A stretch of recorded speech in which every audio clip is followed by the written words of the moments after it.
नमस्कार दोस्तों। डेट आज की 19 जनवरी 2026 है। स्वागत है आपका एडिटोरियल डिस्कशन में। आज 3 इश्यूज हम डिस्कस करेंगे। सबसे पहले आर्टिकल हम डिस्कस करेंगे इंडियन एक्सप्रेस से सी राजा मोहन का।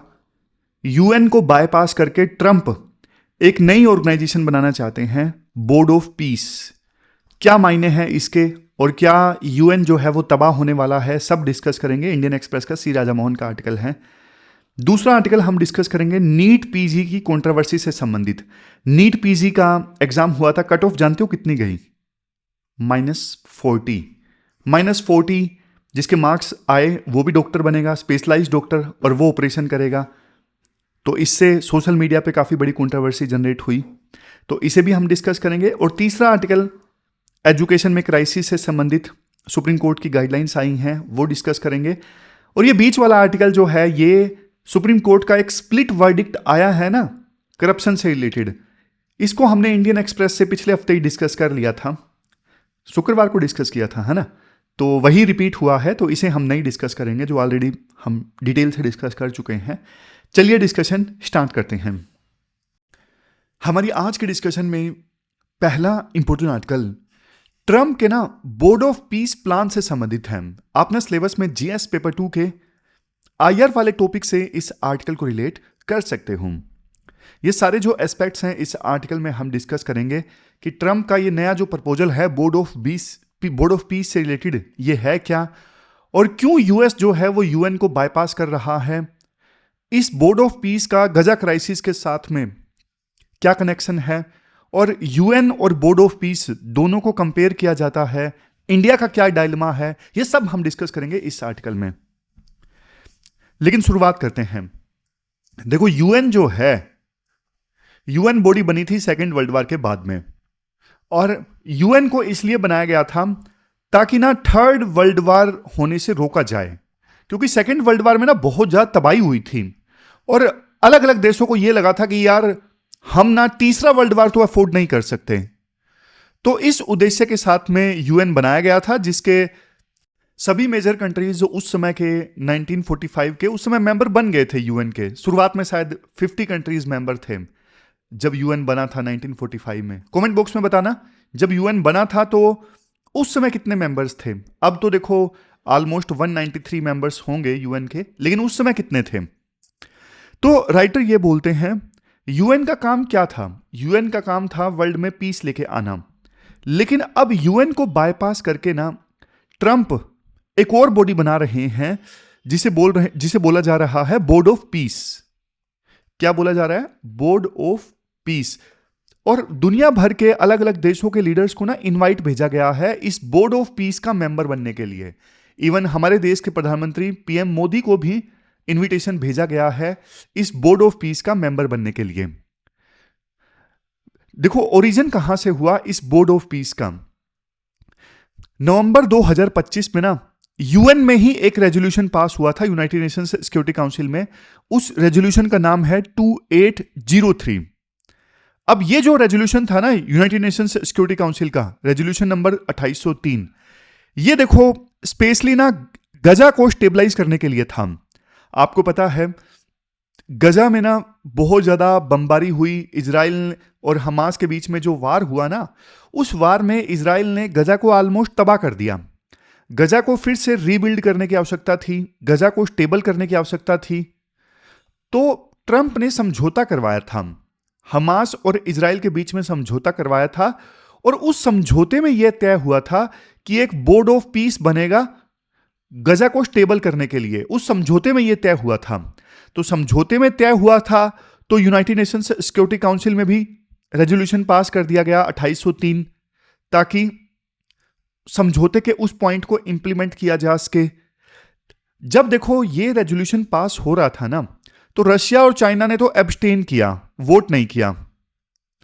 बाकी ग्लोबल साउथ और इस्लामिक नेशंस ने ना इस रेजोल्यूशन का समर्थन किया था कि हाँ भाई, एक बोर्ड ऑफ पीस आप बना दो गजा में शांति लाने के लिए, गजा में पीस इस्टेब्लिश करने के लिए। ध्यान दो यहां पे आप, रशिया और चाइना, इन्होंने वीटो का यूज नहीं किया, इन्होंने एब्सटेन किया। अगर ये वीटो का यूज कर लेते तो ये बोर्ड ऑफ पीस बनता ही नहीं। आप बोलोगे सर जो अफ्रीका के देश हैं या फिर ग्लोबल साउथ के देश हैं, उन्होंने इस बोर्ड ऑफ पीस का समर्थन क्यों किया? क्योंकि यार इजराइल और हमास के बीच में युद्ध चल रहा था ना, तो बहुत सारे लोग मारे जा चुके थे। तो ग्लोबल साउथ वाले देश भी चाहते थे कि यार कुछ भी हो, बन जाए ये बोर्ड ऑफ पीस, जो भी करना है कर लो, लेकिन शांति लेके आओ। इसलिए उन्होंने इस बोर्ड ऑफ पीस बनाने के समर्थन में वोट कर दिया।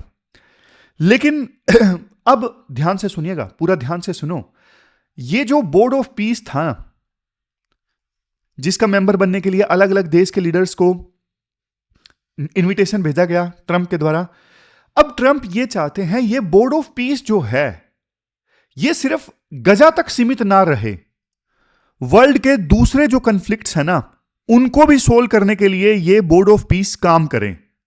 मतलब समझ गए ना, शुरू में ये गजा तक सीमित था कि हां भाई गजा में शांति स्टैब्लिश करने के लिए सिर्फ ये बोर्ड ऑफ पीस जो है वो देख रेख करेगा, सुपरवाइज करेगा।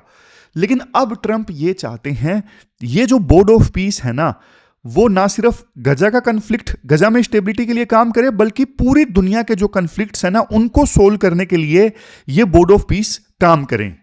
मतलब सिंपल भाषा में बोलूं, गजा में जो ट्रायल किया ना ट्रंप ने, अब उस टेम्पलेट को ट्रंप जो है वो पूरी दुनिया में इंप्लीमेंट करना चाहते हैं। वो चाहते हैं कि गजा के अलावा पूरी दुनिया के कन्फ्लिक्ट्स को सोल्व करने के लिए भी ऐसा ही टेम्पलेट हो, ऐसा ही बोर्ड बने।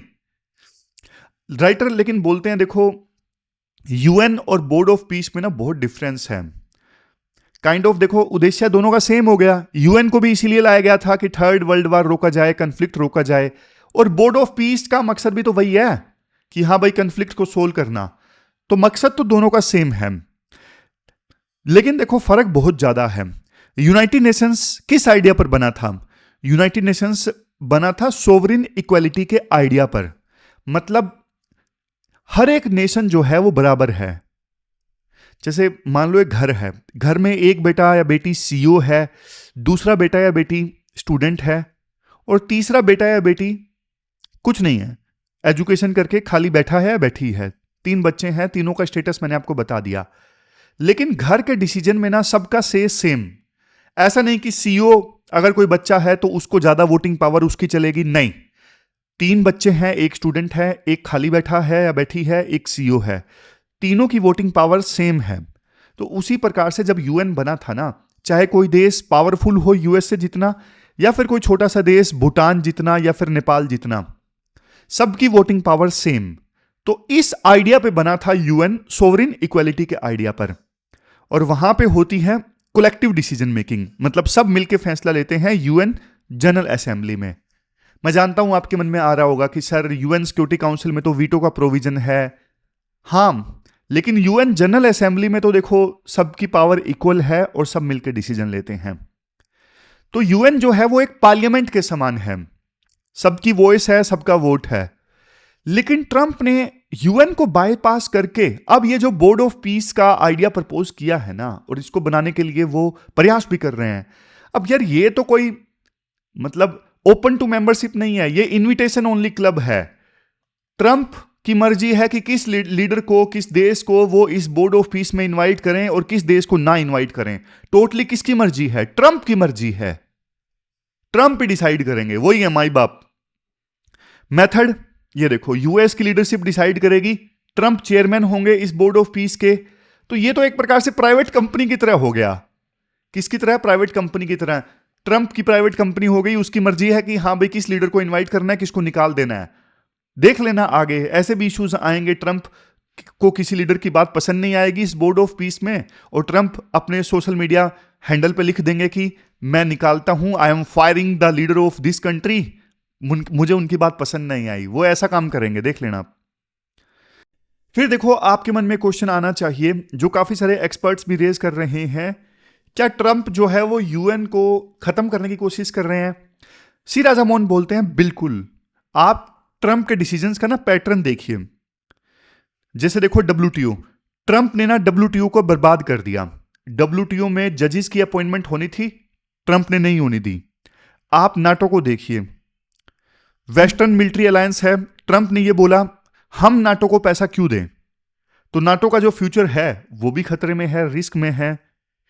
इवन यूनेस्को और डब्ल्यूएचओ को यूएस जो है वो पहले ही एग्जिट कर चुका है। इवन बहुत सारे क्लाइमेट चेंज के जो एग्रीमेंट्स थे उनसे भी यूएस बाहर आ चुका है। इवन ट्रंप ने देखो ग्रीनलैंड को भी खरीदने की बात कही, जिससे यूरोप के साथ में रिश्ते खराब होने का रिस्क है। ट्रंप के डिसीजंस का पैटर्न ये कहता है कि ट्रंप जो है ना वो इंस्टीट्यूशंस में विश्वास नहीं करते, वो इंस्टीट्यूशंस को बर्बाद करना चाहते हैं। और अब बारी यूएन की है। अब यहां पे ना एक रिपोर्ट भी दी जाती है, प्रोजेक्ट 2025। ये देखो रिपोर्ट जो है, ये प्रोजेक्ट 2025, ये ना यूएस के एक थिंक टैंक ने बनाई है। उस थिंक टैंक का नाम है हेरिटेज फाउंडेशन। इसमें यह लिखा है कि इंटरनेशनल ऑर्गेनाइजेशंस ना इनएफिशिएंट हैं और वोक हैं, और अमेरिका को ना इनसे बाहर निकलना चाहिए। इससे अच्छा, मतलब हेरिटेज फाउंडेशन ये कहता है, इससे अच्छा आप एड हॉक ग्रुप बनाओ, यानी जब जरूरत हो तब ग्रुप बनाओ और फिर तोड़ दो। ट्रंप जो हैं वो देखो इसी हेरिटेज फाउंडेशन की राय मान रहे हैं, और उन्होंने 60 से ज्यादा इंटरनेशनल ऑर्गेनाइजेशन से एग्जिट करने का प्लान बनाया है। रीजन, ट्रंप को यह लगता है कि ये ऑर्गेनाइजेशंस ना अमेरिकन सोवरेनिटी के अगेंस्ट हैं और अमेरिका की डोमिनेंस को कम करने की कोशिश करती हैं ये ऑर्गेनाइजेशंस। और ट्रंप चाहते हैं फुल इज्जत नहीं, फुल डोमिनेशन। वो तो राजा की तरह बिहेव करना चाहते हैं, जैसे पुराने समय में मेडिवल इरा में राजा नहीं होते थे, जब मर्जी जो चाहे मैं वो करूं, मैं जो बोल दूं वही कानून। ट्रंप की सोच उस टाइप की है। फिर राइटर कहते हैं सबसे इंपॉर्टेंट पार्ट, इंडिया को क्या करना चाहिए। इंडिया की फॉरेन पॉलिसी का तो देखो मेन पिलर रहा है रिफॉर्म्ड मल्टीलेटरलिज्म। इंडिया तो हमेशा से बोलता आया है यूएन में रिफॉर्म लाओ, यूएन में रिफॉर्म लाओ, यूनाइटेड नेशंस सिक्योरिटी काउंसिल में हमें परमानेंट सीट दो। भाई यूएन बर्बाद ही हो जाएगा तो इंडिया परमानेंट सीट मांग के क्या करेगा यूएन में। ये तो वही बात हो गई, आप ना एक ट्रेन में सीट मांग रहे हो, आप एक ट्रेन में सीट मांग रहे हो कि हमें इस ट्रेन में सीट दे दो। आपने टिकट खरीद लिया, लाइन में लगे हो, और अचानक ड्राइवर यानी यूएस आपको यह बोलता है कि मैं ये ट्रेन छोड़ रहा हूं। समझ रहे हो, यूएस जो सबसे मेन कंट्री था ट्रेन को चलाने वाला, वो बोलता है कि मैं ये ट्रेन छोड़ रहा हूं, मैं एक अपनी कार में जाऊंगा, और आपको भी बोलता है कि आप मेरी कार में आके बैठ जाओ। ये तो वही बात हो गई कि यूएन को बर्बाद करने में लगा है यूएस, और ये बोल रहा है कि मैंने एक अलग से बोर्ड ऑफ पीस बनाया है, आप उसमें आके बैठ जाओ। पॉइंट समझ गए ना। इंडिया रिफॉर्म्ड मल्टीलेटरलिज्म में विश्वास कर रहा था। मल्टीलेटरलिज्म मतलब जब बहुत सारे देश मिलकर काम करते हैं। एग्जाम्पल यूएन, इंडिया कहता था यूएन पुराना है, इसमें रिफॉर्म लेके आओ, हमें परमानेंट सीट दो। लेकिन ट्रंप क्या कर रहे हैं, वो रिफॉर्म लाने की बात नहीं कर रहे हैं, वो कह रहे हैं सिस्टम को बाईपास करो। मतलब एक नया ग्रुप मैं बनाऊंगा, मुझे यूएन से कोई लेना देना नहीं है। तो ये ट्रंप कर रहे हैं। तो राइटर बोलते हैं इंडिया के लिए ना एक डायलेमा है। अगर देखो अमेरिका के कहने पे इंडिया यूएन को अगर डंप कर देगा तो मतलब इंडिया ने तो अपनी पूरी पॉलिसी चेंज कर दी, फॉरेन पॉलिसी चेंज कर दी। अभी तक इंडिया मल्टीलेटरलिज्म में विश्वास कर रहा था, अभी यूएस के आइडिया में विश्वास करने लगा, और इससे यूएन भी नाराज होगा अगर इंडिया यूएस के कहने पे बोर्ड ऑफ पीस ज्वाइन करेगा और यूएन को डंप कर देगा। दूसरा, अगर इंडिया ट्रंप के प्रपोजल को रिजेक्ट कर देता है बोर्ड ऑफ पीस वाले, तो इंडिया को यह डर रहेगा कि कहीं ऐसा ना हो सारे देश ज्वाइन कर लें और हम रिजेक्ट कर दें, वही हो जाए। इंडिया पे पहले भी आरोप लगते हैं कि यूएन में हमें पहले सीट मिल रही थी, हमने नहीं ली, हमने चाइना को ऑफर कर दी। और इवन यूएस से भी नाराज हो जाएगा अगर हमने यूएस के प्रपोजल को रिजेक्ट किया तो हमें ना थोड़ा गहराई से सोचना होगा कि क्या करना है। ना तो हम सुपर पावर यानी यूएसए को नाराज करना चाहते, ना ही यूएन को डंप करना चाहते। तो ये डिप्लोमेटिक डायलेमा है हमारे लिए। तो अब देखो दो सिनेरियो हो सकते हैं, राइटर बोलते हैं आगे देखो दो सिनेरियो हो सकते हैं। पहला सिनेरियो तो ये हो सकता है कि गजा के लिए जो बोर्ड ऑफ पीस बना है ये बोर्ड ही फेल हो जाए और गजा जो है वो स्टेबलाइज ना हो 2027 तक। अगर देखो गजा में ये स्टेबिलिटी नहीं ला पाएगा बोर्ड, तो देखो इस बोर्ड की रेलेवेंस कम हो जाएगी। लेकिन मान लो अगर ये बोर्ड सफल हो गया गजा में शांति लाने में, तो फिर देखो ग्लोबल पावर जो है वो इस बोर्ड की तरफ शिफ्ट हो जाएगी। आप मान के चलिए, फिर यूएन को लोग नहीं पूछेंगे, फिर बोर्ड की जो वैल्यू है वो बढ़ जाएगी। तो ये पूरा आर्टिकल हमने डिस्कस किया। चलते हैं आगे। इसके बाद नेक्स्ट आर्टिकल देखो, नीट पीजी कंट्रोवर्सी से संबंधित है, काफ़ी इंपॉर्टेंट आर्टिकल है। वैसे देखो कंट्रोवर्सी नीट पीजी से रिलेटेड है, लेकिन लिंक पूरे एजुकेशनल क्राइसिस से है। क्या है, कौन कौन से एस्पेक्ट्स इस आर्टिकल में हम डिस्कस करेंगे।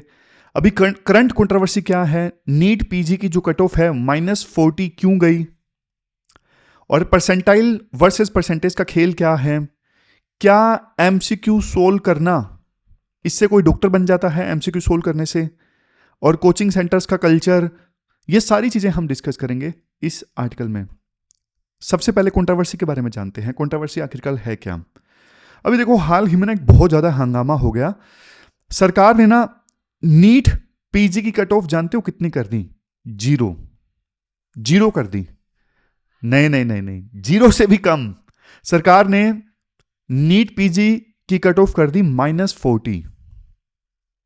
यानी आप एग्जाम में बैठते हो, गलत आंसर्स भी आपने मार्क कर दिए और आपके मार्क्स आए -40, तो भी आपको सीट मिल जाएगी। तब भी आप स्पेशलिस्ट डॉक्टर बनने के लिए क्वालिफाई हो जाते हो। नीट पीजी का एग्जाम स्पेशलाइज्ड डॉक्टर बनाने के लिए होता है ना। तो मान लो आप एग्जाम में बैठे, आपको कुछ नहीं आता, आपने कुछ आंसर्स गलत भी मार्क कर दिए, तो भी आप स्पेशलाइज्ड डॉक्टर बन जाओगे। तो जब लोगों को देखो ये पता लगा, तो सोशल मीडिया पे काफी हंगामा हुआ। लोग कह रहे हैं अब क्या, देखो एक ऐसा डॉक्टर हमारा ऑपरेशन करेगा जिसके नीट पीजी में -40 मार्क्स आए थे। लेकिन राइटर जो खुद एक डॉक्टर हैं जिन्होंने ये आर्टिकल लिखा है, वो कहते हैं देखो प्रॉब्लम बहुत डीप है। सोशल मीडिया पे जो हंगामा हो रहा है वो रियल इश्यूज नहीं डिस्कस कर रहा है, प्रॉब्लम कुछ और है, और प्रॉब्लम गहरी है। क्या है, सबसे पहले ना आप मैथ समझो। परसेंटेज और परसेंटाइल में क्या डिफरेंस है। परसेंटेज तो देखो सिंपल है, आपने 100 में से कितने मार्क्स हासिल किए हैं। 100 में से मान लो आपको 60 मार्क्स मिले हैं, तो आपका 60%, इसमें तो कोई डाउट है ही नहीं। परसेंटाइल मतलब आप कितने लोगों से आगे हो। ये देखो एक रिलेटिव टर्म है, मतलब कितने लोगों को आपने पीछे छोड़ दिया। मैं आपको एग्जांपल की सहायता से बताता हूं। मान लो एक रेस हो रही है, और रेस में ना 100 लोग दौड़े, पेन ले लेता हूं। रेस में ना 100 लोग दौड़े और आप 70वें पोजीशन पे आ गए। 70वें पोजीशन पे आ गए तो मतलब आपने 30 लोगों को पीछे छोड़ दिया, तो आपका जो परसेंटाइल है वो है 30। अब ना आप सोच के देखिए एक अजीब सी सिचुएशन। मान लो यहां से रेस स्टार्ट हुई, यहां तक जाना था, यहां से इस ए पॉइंट से रेस स्टार्ट हुई और यहां तक जाना था, लेकिन सबको पता चला कि फिनिश लाइन जो है वो तो उल्टी डायरेक्शन में है, क्योंकि कट ऑफ कितनी आई, कट ऑफ आई -40। आमतौर पे देखो किसी भी एग्जाम में कट ऑफ 50-60% तो होती है। इवन अपने यूपीएससी में थोड़ी कम होगी, 40 से 50% के बीच में होगी, लेकिन इतनी होती है। 40 से लेके 60% के बीच में अलग अलग एग्जाम्स की कट ऑफ होती है। यहां पे तो कट ऑफ जो है वो उल्टी डायरेक्शन में है, माइनस में है। तो लोग देखो तैयारी नहीं करेंगे, उनको पता लगेगा कि यार ये तो मतलब छोड़ के आएंगे, खाली भी छोड़ के आएंगे, 0 भी परसेंटाइल है तो भी हमारा सिलेक्शन हो जाएगा, तो फिर हम क्यों ही तैयारी करें। तो फिर कैसी क्वालिटी होगी जो लोग स्पेशलाइज्ड डॉक्टर बनेंगे। फिर इसके बाद राइटर ना असली प्रॉब्लम के बारे में बताते हैं। वो बोलते हैं देखो ऐसा क्यों हुआ कि कट ऑफ -40 गई। ऐसा देखो इसलिए हुआ क्योंकि ना सीट्स बहुत ज़्यादा हैं। बहुत सारे प्राइवेट मेडिकल कॉलेजेस हैं और उनकी जो सीट्स हैं ना वो खाली पड़ी रहती हैं। उनकी प्राइवेट मेडिकल कॉलेजेस की फीस बहुत ज़्यादा होती है, 50 लाख, 1 करोड़, 2 करोड़, लेकिन उनकी सीट्स भरती नहीं है। तो इसलिए सरकार ने सॉल्यूशन ये निकाला, स्टैंडर्ड गिराओ, कट ऑफ गिराओ, जितना होगा गिरने दो, माइनस में भी जाना पड़े तो जाने दो, लेकिन ये जो सीट्स खाली पड़ी रहती हैं इनको भरने दो। तो राइटर बोलते हैं देखो ये एजुकेशन नहीं है, ये प्योर बिजनेस इकोनॉमिक्स है, यानी सप्लाई एंड डिमांड का खेल है। लेकिन प्रॉब्लम ये है कि यहां पे जो प्रोडक्ट हैं वो डॉक्टर्स हैं जिनके हवाले हमारी जान होती है। ये दिक्कत है, समझ गए। फिर ना राइटर एक बहुत बढ़िया बात बोलते हैं। राइटर बोलते हैं देखो मैं तो ना खुद डॉक्टर हैं, वो कहते हैं मैं इंटर्न्स को जो नए नए एमबीबीएस करके आते हैं ना, मैं उनको बोलता हूं कि डॉक्टर्स जो होते हैं ना वो ग्लोरीफाइड राजमिस्त्री की तरह होते हैं। राजमिस्त्री आपको पता है ना, जो हमारा घर बनाते हैं, दीवार बनाते हैं, उनको मिस्त्री कहा जाता है, राजमिस्त्री। तो डॉक्टर कहते हैं, जिन्होंने ये आर्टिकल लिखा, कि डॉक्टर्स भी एक प्रकार से ग्लोरीफाइड राजमिस्त्री हैं, क्योंकि मेडिसिन जो है ना वो एक क्राफ्ट है, वो एक कला है, एक ऐसी स्किल है जो हाथों से सीखी जाती है। जैसे देखो, एक राजमिस्त्री को दीवार बनाना सिखाना होता है ना, तो ऐसा नहीं कि उसको एक किताब दे दी जाए कि भाई ये किताब पढ़ लो तुम राजमिस्त्री बन जाओगे, नहीं, खुद वो बार बार ईंट से ईंट जोड़ेगा, तब जाके वो राजमिस्त्री बनेगा। वैसे ही देखो, एक डॉक्टर को सर्जरी सिखानी होती है ना, तो वो बार बार प्रैक्टिस करके सर्जरी सीखता है, ना कि किताब पढ़ के। जैसे स्विमिंग सीखनी है, आप 500 पेज की किताब पढ़ लो, स्विमिंग नहीं सीख पाओगे।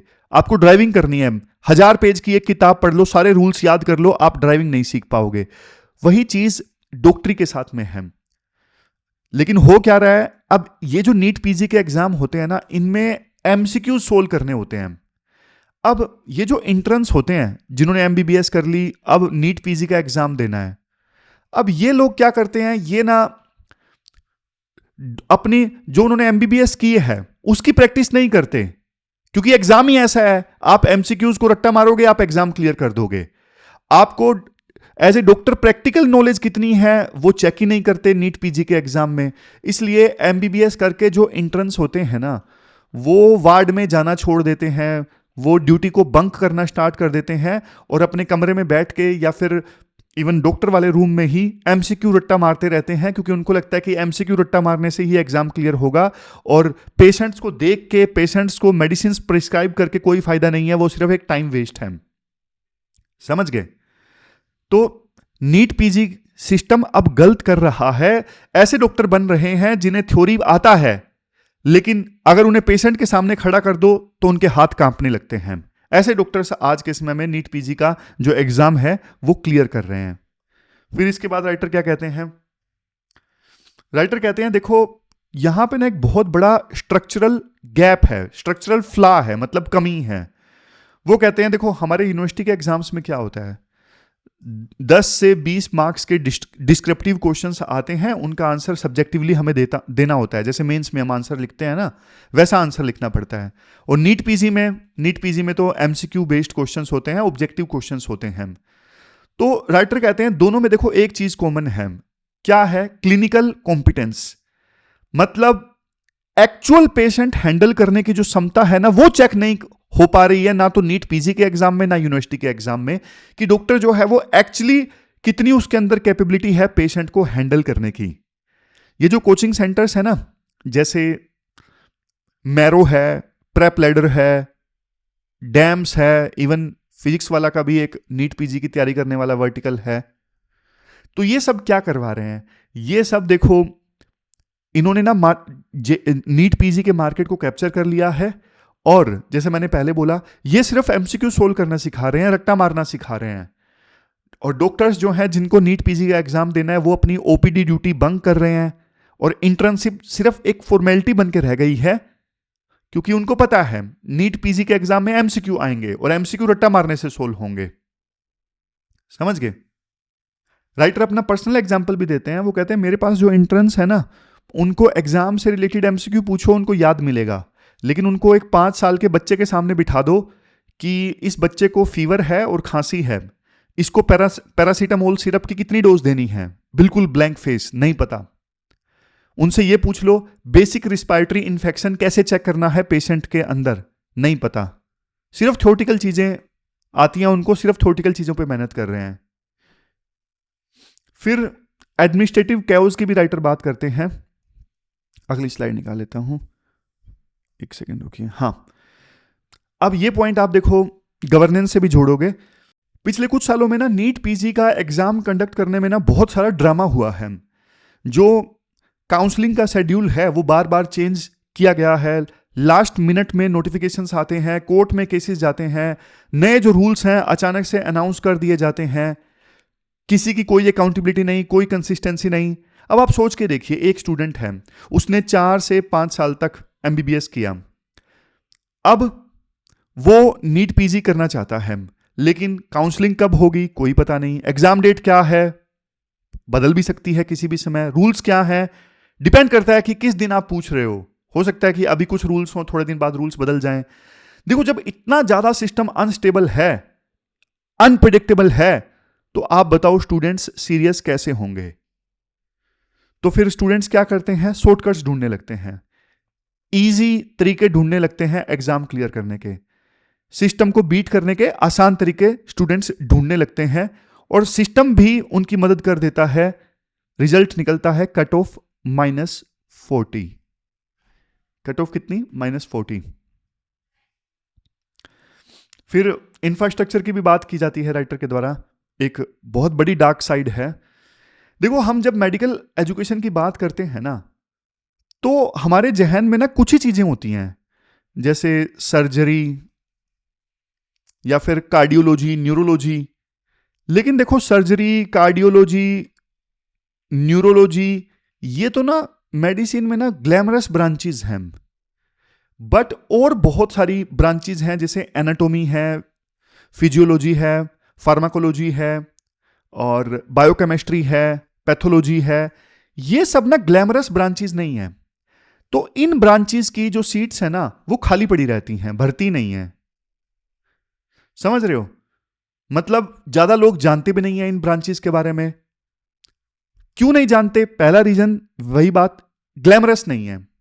अब किसी को बोलो कि ये कार्डियोलॉजिस्ट हैं, अच्छा डॉक्टर साहब दिल के स्पेशलिस्ट हैं, तो उनकी इज्जत है, उनको पैसे भी ज्यादा मिलते हैं, कार्डियोलॉजिस्ट को, सर्जन को, न्यूरोलॉजिस्ट को। लेकिन जो बाकी जो ये ब्रांचेस है ना, एनाटॉमी, फिजियोलॉजी, फार्माकोलॉजी, पैथोलॉजी, अब इनके डॉक्टर्स को रिस्पेक्ट भी कम मिलती है, सोशल स्टेटस कम होता है, और इनको पैसे भी कम मिलते हैं। तो इस वजह से इन ब्रांचेस की जो सीट्स है ना, वो खाली पड़ी रहती हैं।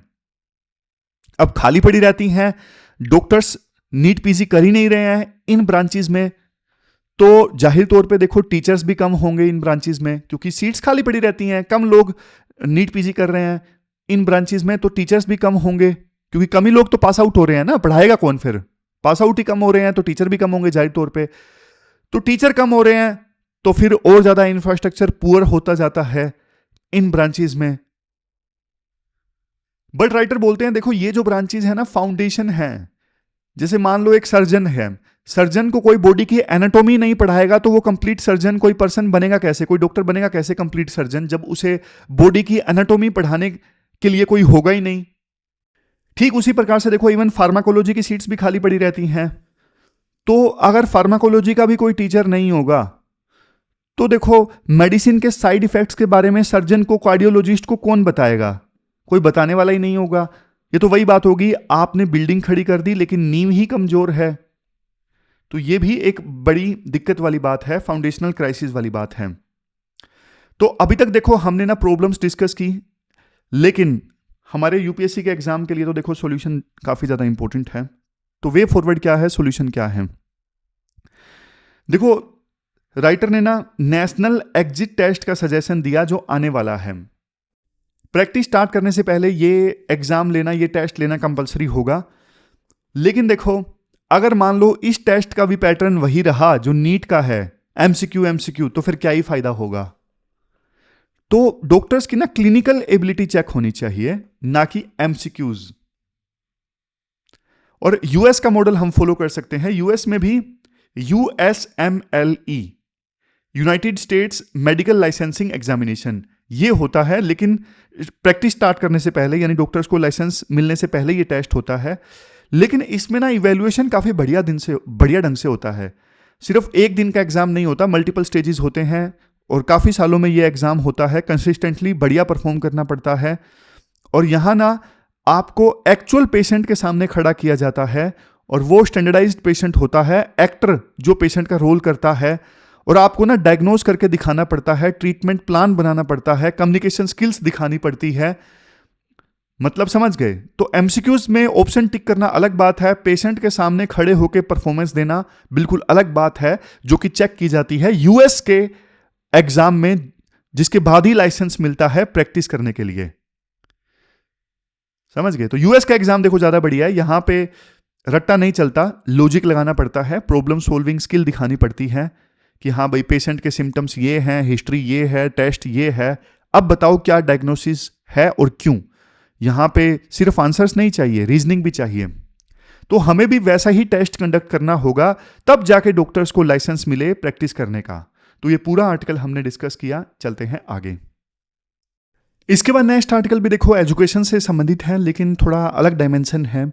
हायर एजुकेशन इंस्टीट्यूशंस में स्टूडेंट्स के सुसाइड से संबंधित ये आर्टिकल है। आप ना सिलेबस में जीएस पेपर 2 के इस टॉपिक से आर्टिकल को लिंक कर सकते हो। सुप्रीम कोर्ट ना एक केस की सुनवाई कर रही थी। केस देखो स्टूडेंट सुसाइड से संबंधित था, और इस केस की सुनवाई करते हुए ना सुप्रीम कोर्ट ने नो डायरेक्शंस इशू किए हैं, मतलब नो स्टेप्स लेने की बात बोली है। आदेश दिया है सरकार को कि आप ये नो स्टेप्स लो, और ये आदेश दोनों को है, सेंट्रल गवर्नमेंट को भी और स्टेट गवर्नमेंट को भी। अब यहां पे ना आप एक बेसिक कंसेप्ट समझो।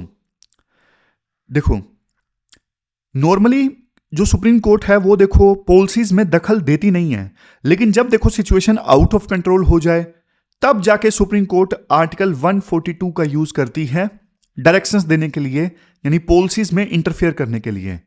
आर्टिकल 142 जो है वो सुप्रीम कोर्ट को देखो पावर देता है कि कंप्लीट जस्टिस इंश्योर करने के लिए ना सुप्रीम कोर्ट कोई भी ऑर्डर पास कर सकती है। तो आमतौर पे तो जो एग्जीक्यूटिव पॉलिसी बनाते हैं और उसमें कोर्ट जो है वो इंटरफेयर करती नहीं है। हाँ, कोई पॉलिसी गलत है तो उसे स्ट्राइक डाउन जरूर कर देती हैं अगर कोई पॉलिसी संविधान वगैरह के खिलाफ है। लेकिन जब देखो कानून चुप हो, कोई कानून हो ही ना, या फिर सिस्टम फेल हो जाए, सिस्टम कोई कानून बना भी नहीं रहा है, तो फिर सुप्रीम कोर्ट आर्टिकल 142 का यूज करते हुए ऑर्डर देती है, और इस केस में ऐसा ही हुआ है। कोर्ट ने यह देखा कि जो स्टूडेंट डिस्ट्रेस है वो बढ़ रहा है, और इसके 4 मेन रीजंस हैं। एक तो फाइनेंशियल रीजन है, यानी फीस का जो बोझ है स्टूडेंट्स के ऊपर काफी ज्यादा बड़ा है। दूसरा रीजन सुप्रीम कोर्ट ने माना सोशल रीजन है, यानी कास्ट डिस्क्रिमिनेशन, कास्ट के नाम पे डिस्क्रिमिनेशन होता है, रोहित वेमुला का केस। तीसरा सोशल इनजस्टिस, यानी जो मार्जिनलाइज सेक्शंस के लोग हैं उन्हें सपोर्ट नहीं मिल पाता कई बार हायर एजुकेशन इंस्टीट्यूशंस में। और चौथा है एकेडमिक प्रेशर, यानी पढ़ाई का जो बोझ है बहुत ज़्यादा हो जाता है, और इस वजह से स्टूडेंट्स कई बार सुसाइड कर लेते हैं। तो 4 रीजंस कोर्ट ने माने, और इस सिलसिले में ना 9 डायरेक्शंस दिए हैं सुप्रीम कोर्ट ने। अब 9 में से 7 जो डायरेक्शंस है ना वो तो देखो डेटा से संबंधित हैं, कि आप इस चीज का रिकॉर्ड मेंटेन करो, इस चीज का रिपोर्टिंग करो, इस चीज को ट्रैक करो। 9 में से 7 डायरेक्शंस तो डेटा से संबंधित हैं, समझ गए। और देखो वैसे सही भी है, मतलब जिस चीज को आप मेजर कर सकते हो डेटा की सहायता से उसे ही तो आप ठीक करोगे ना। जब तक डेटा ही नहीं होगा तो पॉलिसीज बनेंगी कैसे। अब थोड़ा डीप में चलते हैं। हो क्या रहा है पिछले कुछ समय में ना, हो रहा है मासिफिकेशन ऑफ हायर एजुकेशन। ये टर्म आप नोट कर लीजिए। टर्म क्या है? मासिफिकेशन ऑफ हायर एजुकेशन। क्या मतलब है मासिफिकेशन ऑफ हायर एजुकेशन का? इसका मतलब है भीड़। देखो पिछले 20 सालों में ना हमने कॉलेजेस तो बहुत खोल दिए, प्राइवेटाइजेशन हुआ है, हर गली में इंजीनियरिंग कॉलेज खुल गया है। मतलब वो कहावत है ना, आप घर के छत से खड़ा होकर किधर भी पत्थर मार दो वो इंजीनियरिंग कॉलेज की छत पर गिरेगा। इतने ज्यादा इंजीनियरिंग कॉलेज खुल गए हैं, लेकिन क्वालिटी का क्या? मतलब दुकान आपने खोल ली, लेकिन दुकान के अंदर जो सामान है वो देखो सामान खराब है। इंफ्रास्ट्रक्चर आपने बना दिया, लेकिन कॉलेज के अंदर की जो आत्मा है वो गायब है। और एजुकेशन की आत्मा कौन है? एजुकेशन की आत्मा है टीचर्स। और यहीं पे आता है सबसे बड़ा हैरानी वाला डेटा। देखो बहुत सारे कॉलेजेस में ना रजिस्ट्रार्स की और जो वाइस चांसलर है ना उनकी पोस्ट खाली पड़ी है। फैकल्टी की जितनी सैंक्शन स्ट्रेंथ है ना उसका सिर्फ 50% फील्ड है, और 50% सीट्स जो हैं वो खाली पड़ी हैं। सोच के देखो, सुप्रीम कोर्ट को बोलना पड़ रहा है कि भैया हायर करो फैकल्टीज, आप हायर नहीं कर रहे हो। ये काम तो देखो एग्जीक्यूटिव का है, सरकार का है। पूरे भारत में देखो पब्लिक यूनिवर्सिटीज में ना करीब 50% वैकेंसीज हैं। सोच के देखिए, एक क्लास में 10 सब्जेक्ट्स हैं, लेकिन पढ़ाने के लिए सिर्फ 5 टीचर्स हैं, बाकी 5 सब्जेक्ट्स जो हैं सिर्फ भगवान भरोसे हैं। स्टूडेंट्स को सही समय पे मेंटरशिप नहीं मिल पा रही है। जब स्टूडेंट्स देखो परेशान होता है तो वो किसके पास जाता है? टीचर के पास जाता है। टीचर है ही नहीं तो स्टूडेंट बेचारा आइसोलेट फील करता है, मेंटल डिस्ट्रेस ज़्यादा ले लेता है, मेंटल प्रेशर ज़्यादा ले लेता है, और इसी का नतीजा होता है फिर सुसाइड। इसके बाद राइटर देखो एक केस स्टडी देते हैं यूनिवर्सिटी ऑफ मद्रास की। देखो तमिलनाडु वैसे ना हायर एजुकेशन इंस्टीट्यूशंस में इनरोलमेंट के मामले में ना पूरे देश में टॉप पर है। सबसे ज़्यादा है हायर एजुकेशन संस्थानों में इनरोलमेंट तमिलनाडु में, और university of Madras premier institute है तमिलनाडु का। लेट 1970s में ना जो यूनिवर्सिटी ऑफ मद्रास थी ना, वो टीचिंग और रिसर्च का एक बहुत बड़ा हब था। वुमेन एजुकेशन में इस यूनिवर्सिटी का रिकॉर्ड काफ़ी शानदार था, और इवन एफिलेटेड कॉलेजेस में क्वालिटी डिग्रीज मिलती थी। वहाँ पे सेंटर फॉर एडवांस स्टडीज़ थे, जैसे फिलोसफी, बॉटनी, मैथमेटिक्स। लेकिन प्रेजेंट में क्राइसिस देखो, पिछले 10 सालों में ना यूनिवर्सिटी ऑफ मद्रास का स्तर काफ़ी ज़्यादा डिक्लाइन हुआ है। कोई नया टीचर हायर ही नहीं हुआ है पिछले 10 सालों में। टीचिंग स्ट्रेंथ जो है टोटल सैंक्शन स्ट्रेंथ की आधी है। मान लो 100 पोस्ट हैं तो 50 टीचर्स काम कर रहे हैं। और रिसर्च सिर्फ फंक्शनल है, मतलब नाम के लिए चल रही है, अदरवाइज कोई क्वालिटी रिसर्च नहीं हो रही है। देखो, तमिलनाडु सरकार ना अपनी पब्लिक यूनिवर्सिटी से ह्यूमैनिटीज और सोशल साइंस रिसर्च का फायदा उठा सकती है बहुत ज़्यादा, लेकिन सरकार नहीं उठाती है। लोकल इश्यूज पे रिसर्च किया जा सकता है यूनिवर्सिटी ऑफ मद्रास के द्वारा, लेकिन सब खत्म हो रहा है और यूनिवर्सिटी ऑफ मद्रास सिर्फ नाम की रह गई है, मतलब उतनी क्वालिटी अब नहीं रही है। अब एक क्वेश्चन ये भी उठता है, जैसे वाइस चांसलर, रजिस्ट्रार, ये पोस्ट खाली क्यों है? तो इसका जवाब भी राइटर देते हैं कि देखो, ज़्यादातर स्टेट्स में ना गवर्नर ही स्टेट यूनिवर्सिटी का चांसलर होता है, जबकि रूलिंग पार्टी अलग है, गवर्नर अलग पार्टी ने अपॉइंट किया है। तो जो अपोजिशन रूल्ड स्टेट्स है ना, वहां पे खास करके यूनिवर्सिटीज के हालात बुरे हो रहे हैं, क्योंकि गवर्नर को आइसोलेट करना चाहती हैं स्टेट गवर्नमेंट्स, और गवर्नर भी अपना मनमानी करना चाहते हैं। तो इस वजह से दोनों के बीच में टकराव के कारण यूनिवर्सिटीज बेचारी पिस रही हैं और नई हायरिंग वगैरह नहीं हो पा रही है वाइस चांसलर्स की और दूसरी इंपॉर्टेंट पोस्ट की।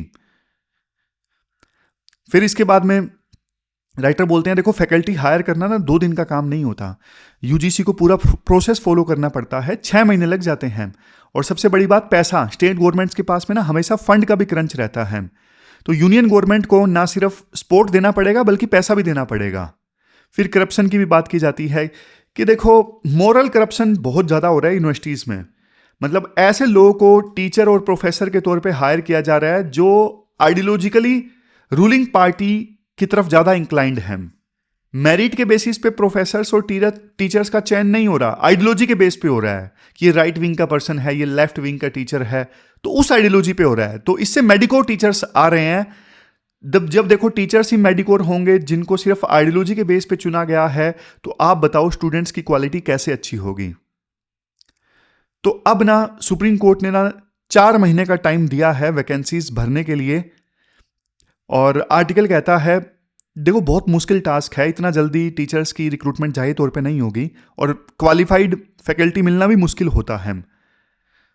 तो देखो, हम वैसे तो सपना देख रहे हैं 2047 तक विकसित भारत बनाना है, लेकिन देखो, जब ह्यूमन डेवलपमेंट इतना पुअर होगा तो हम कैसे विकसित भारत बनाएंगे, आप बताओ।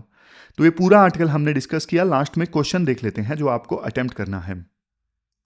ये क्वेश्चन आपको अटेम्प्ट करना है बोर्ड ऑफ पीस से रिलेटेड।